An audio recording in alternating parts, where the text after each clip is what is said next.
আর ইসলাম ধর্মকে দুর্নাম করার জন্য দাদা বাবুরা চিরস্থায়ীভাবে লেগে আছে। একথা সত্য না মিথ্যা? আপনি চিন্তা করেন তো, বিমানের ভিতরে, কিসের ভিতরে? বিমান উঠছে আকাশে, বিমানের ভিতরে চিৎকার দিয়ে বলতেছে ডোনাল্ড ট্রাম্প ধ্বংস হোক, এরপরে কি বিমান ধ্বংস হোক, বিমান বোমা মেরে উড়াইয়া দিব, এরপরে আমেরিকা ধ্বংস হোক, চিৎকার দিয়ে দিয়ে বলতেছে। আবার নারে তাকবীরের স্লোগানও দিচ্ছে। কথা কি মনোযোগ আছে?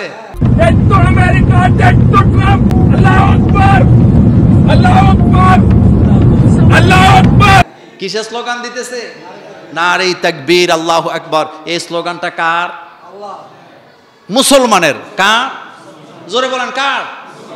তো বিমানের লোকেরা তো মনে করছে নিশ্চিত কোনো আল কায়দার লোক বোধহয় বিমানের মধ্যে উঠে গেছে, কারণ আমেরিকার ধ্বংস চায়, ডোনাল্ড ট্রাম্পের ধ্বংস চায়, এরপরে ডোনাল্ড ট্রাম্পের মৃত্যু চায়, বিমান উড়াই দিব বোমা মাইরা। হেতেরে বিমানের লোকেরা ধইরা বিমান উল্টা এয়ারপোর্টে ফেরত আসছে। আসার পরে বিমান থেকে তারে যখন নামাইছে, নামানোর পরে দেখে নারেই তাকবীর আল্লাহু আকবারের স্লোগান দিছে ঠিক, কিন্তু সান্দু মুসলমানই না, যাতে একজন হিন্দু। বিমানের ভিতরে যারা ছিল তারা মনে করেছিল তার বাড়ি হয়তো বাংলাদেশে হবে, নতুবা আফগানিস্তানে হবে, নতুবা পাকিস্তানে হবে, নতুবা মুসলিম কোনো দেশে হবে। কিন্তু পরীক্ষা নিরীক্ষা করে দেখা গেছে হের বাড়ি আফগানিস্তানেও না, বাংলাদেশেও না, পাকিস্তানেও না, সৌদি আরবেও না, কাতারেও না, দুবাইও না। সান্দুর বাড়ি কোথায়? মুদি কাকুর দেশে।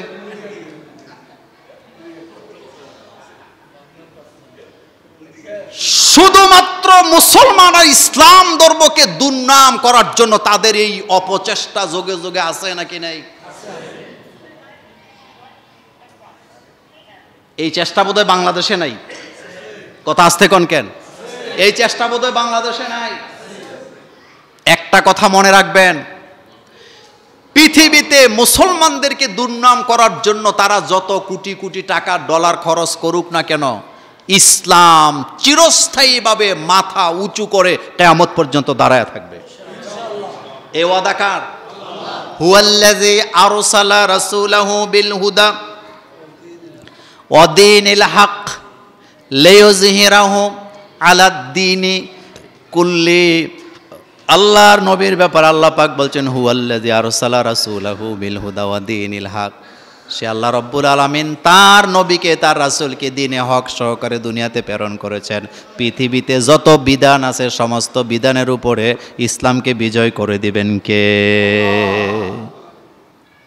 চিন্তা করতে পারেন, দাদা বাবুদের দেশের লোক বিমানের মধ্যে স্লোগান দেয় নারায়ে আল্লাহ। সুতরাং নারায়ে তাকবীর আল্লাহু আকবার স্লোগান দিলেই তার পিছে পিছে ছুটা যাবে না, আগে কি করতে হবে? যাচাই করা লাগবে। আপনার আমার নবী জনাবে মুহাম্মদুর রাসূলুল্লাহ সাল্লাল্লাহু আলাইহি ওয়াসাল্লাম তিনি বলেন, কিয়ামতের ময়দানে যারা সংখ্যালঘুদের উপর অত্যাচার করে, যারা বিধর্মীদের উপর অত্যাচার করে, আমি নবী কিয়ামতের ময়দানে তাদের বিরুদ্ধে মামলা দায়ের করব। আল্লাহ রাসূলের দরবারে একজন ইহুদি মুসলমানের বিরুদ্ধে বিচার নিয়ে আসছে। মুসলমানের বিরুদ্ধে বিচার নিয়ে বিচারের জন্য হাজির হয়েছে মুহাম্মদুর রাসূলুল্লাহ সাল্লাল্লাহু আলাইহি ওয়াসাল্লামের সামনে। আল্লাহর নবী দুইজনের কথা শুনলেন, শোনার পরে দেখলেন এখানে মুসলমানের অন্যায়, ইহুদির কোনো অন্যায় নাই। রাসূল তো মুসলমান হিসাবে মুসলমানের পক্ষে রায়টা দিতে পারতেন, কিন্তু বিশ্বনবী এটা দেয় নাই, বরং বিশ্বনবী এই রায়টা দিলেন ইহুদির পক্ষে। বলেন কার পক্ষে? চিন্তা করেন তো নবীটা কেমন ছিল, কি নবী ছিল। দুইজনের কথা শুনলেন, আল্লাহ রাসূল ইহুদির পক্ষে রায়টা দিলেন।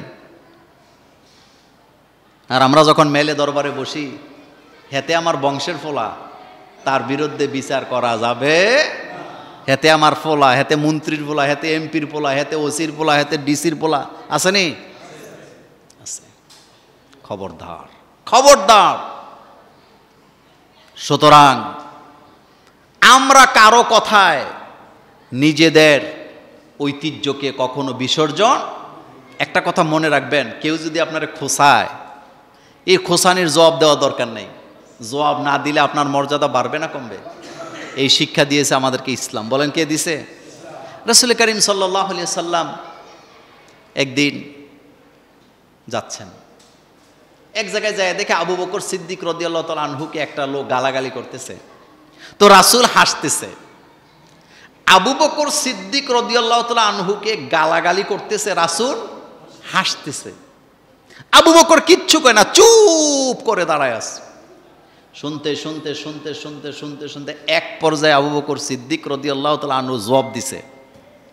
জবাব দেওয়ার সাথে সাথে মুহাম্মদ সাল্লাল্লাহু আলাইহি ওয়াসাল্লাম চেহারা মোবারক কালো করে চলে যাচ্ছে। হযরত আবু বকর সিদ্দিক দৌড়ে যায়, কয়, ইয়া রাসূলুল্লাহ সাল্লাল্লাহু আলাইহি ওয়াসাল্লাম, এই লোকটা এতক্ষণ পর্যন্ত আমারে গালাগালি করলো, মন্দচারী করলো, আপনি হাসলেন, দাঁড়ায় দাঁড়ায় দেখলেন, আপনি কিছু বলেন নাই। আমি একটা কথার জবাব দিলাম, আপনি চলে যাচ্ছেন, কারণ কি?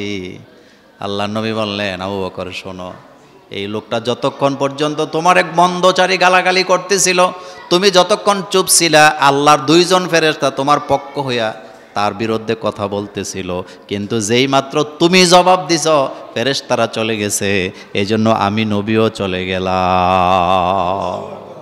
সুবহানাল্লাহ আসে না মুখ দিয়ে? আর আমরা কেউ একটা কইলে কয়টা কই? টকশো দেখেন না আপনারা? কথা কয় না। টকশো দেখেন না? যে যত সাফা মারতারে হেতে বড় টকশোদারি। বাংলাদেশে টকশোতে যারা যায়, দুই একজন তো ভালো আছে, আমি কথা বলি এইভাবে গণহারে বলি না, কিন্তু সাফাবাজি ছাড়া টকশো করা যায় বলি কথা কর না কেন? টকশো করতে কি লাগে? এটা হেসা দিয়া হোক, মিশা দিয়া হোক, সত্য হোক আর মিথ্যা হোক, সাফা দিয়া জিততে পারে যারা টকশোতে যায়। যাতে সাফা নাই হাতের টকশোতে নিব কি করতে? ছাত্র জীবনে আমরা বিতর্ক অনুষ্ঠানে যোগদান করতাম, বিতর্ক অনুষ্ঠানে। তো পজিটিভ নেগেটিভ দুই পক্ষে দুই দল, কিন্তু দেখা গেছে যার সাফা ভালো হেতে নেগেটিভ হোক আর পজিটিভ হোক হেতেই জিতে যায়। কিসের কারণে জিতছে? সাফাবাজির কারণে। কিন্তু একবার চিন্তা করি না, আমি যেই কথা বলি এ কথা রেকর্ড করেন কে? আপনি দল করেন, কোনো সমস্যা নাই, আপনি দল করেন, কোনো সমস্যা নাই, কিন্তু দলের অন্যায়কে যদি আপনি সাপোর্ট করেন, আপনার বিবেক মরে গেছে। আপনার দল যদি অন্যায় করে, ভুল করে, আপনি ভুল বলবেন। আপনার দল যদি ভালো কাজ করে, আপনি ভালো বলবেন। আপনার বিরোধী দল যদি ভালো কাজ করে, আপনি সেটাকে ভালো বলবেন। বিরোধী দল যদি খারাপ কাজ করে, আপনি সমালোচনা করবেন।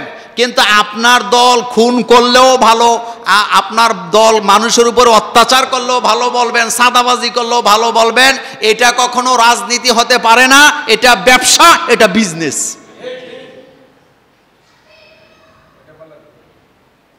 বিশ্ব নবী ছিলেন এই মানের লোক, এই মানের ব্যক্তিত্ব, যিনি কখনো নিজের ধর্মীয় পরিচয়ে কোনো বিচারের রায় দেন নাই। হযরত ওমর রাদিয়াল্লাহু তাআলা ছেলেরে ক্ষমা করছে?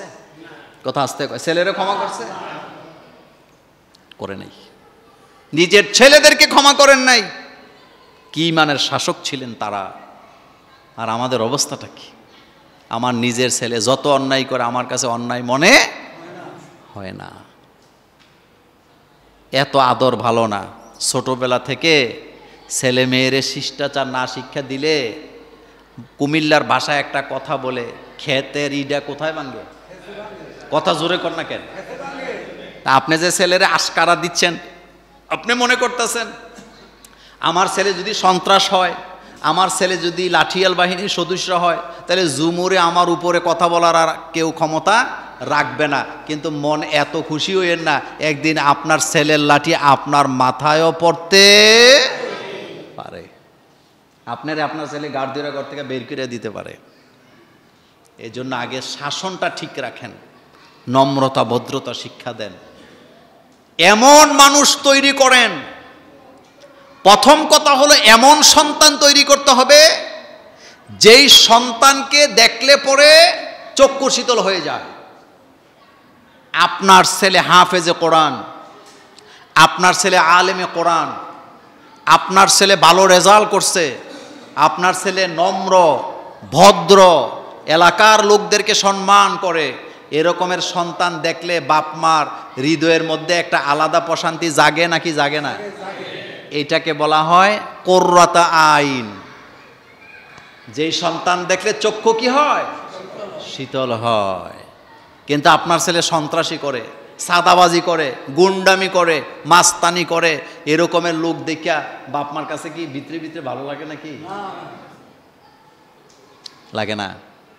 সম্মান দুই প্রকার, একটা হলো ঈমানি সম্মান, আরেকটা হলো সন্ত্রাসী সম্মান।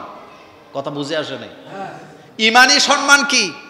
বড় মাপের কোনো পিসা বুজুর বা আলেম আপনাদের এখানে আসলো, তিনি মসজিদে ঢুকলো, আপনারা সবাই দাঁড়ায় ওনারে সালাম দিবেন না? জায়গা দিবেন না বসার জন্য? কেন দিছেন? এটা সম্মান, ওনার সাথে যাতে বেয়াদবি না হয়। কথায় কথা মানুষের উপরে হাত তোলে, তার সাথে আপনার সাবের বাজারে দেখা, আগে আগে কি দেয়? সালাম দেয়। এই সালামটা কি সম্মানের জন্য দিছে না তার থেকে বাঁচার জন্য দিছে? এই তো বুঝতে পারছেন যে তার একটা সালাম দিয়া কোনো রকমে কাইটা যাই, যাতে তার কোনো আক্রমণে আমি শিকার না হই। তো দুইটার মধ্যে পার্থক্য আসেনি? পার্থক্য আছে। সম্মান দিলে আপনি সম্মান পাবেন। বলেন, সম্মান দিলে আপনি কি পাবেন? রুচি নাই। আমাদের দেশের সমাজের মানুষের কি নাই? রুচি নেই। রুচি যদি থাকতো এই সমাজের মানুষের, আমি মানে আশ্চর্য হই, বাংলাদেশের মানুষ, যুবক যুবতীরা ইদানিং যত শিক্ষিত হয়, রুচি তত খারাপের দিকে যাচ্ছে। রুচির অবস্থা বেশি একটা ভালো না। আচ্ছা বলেন তো, একটা লোক, তিনি পুরুষ, সে যদি নারীদের পোশাক পরে, আপনাদের কাছে কি মনে হয় তার রুচি কি ভালো না খারাপ? এই রুচি কি নোংরা না? কোন নারী যদি পুরুষের পোশাক পরে, তার রুচি ভালো না খারাপ? অবশ্যই খারাপ। আর আমাদের এই পাপাচারের কারণে গজব দিবেন কে? এই যে বিমান দুর্ঘটনা বাংলাদেশে ঘটছে, এটা শুধু বাংলাদেশে ঘটে নাই। আমি আপনাদের এই মিম্বরে বসে একটা সতর্ক করি, সেটা হলো আল্লাহর গজব কিন্তু আসা শুরু হয়েছে, এবং এই গজব সিরিজ আকারে আসবে। এটা কিয়ামতের আলামত। বলেন, কিসের আলামত? কারণ কিয়ামত কখন হবে এটা কেউ জানে না। এটা জানেন কে? আপনি কি জানেন এই বর্তমান পৃথিবীতে বর্তমানে ডেইলি একটা করে বিমান দুর্ঘটনা হচ্ছে? ডেইলি একটা করে হচ্ছে।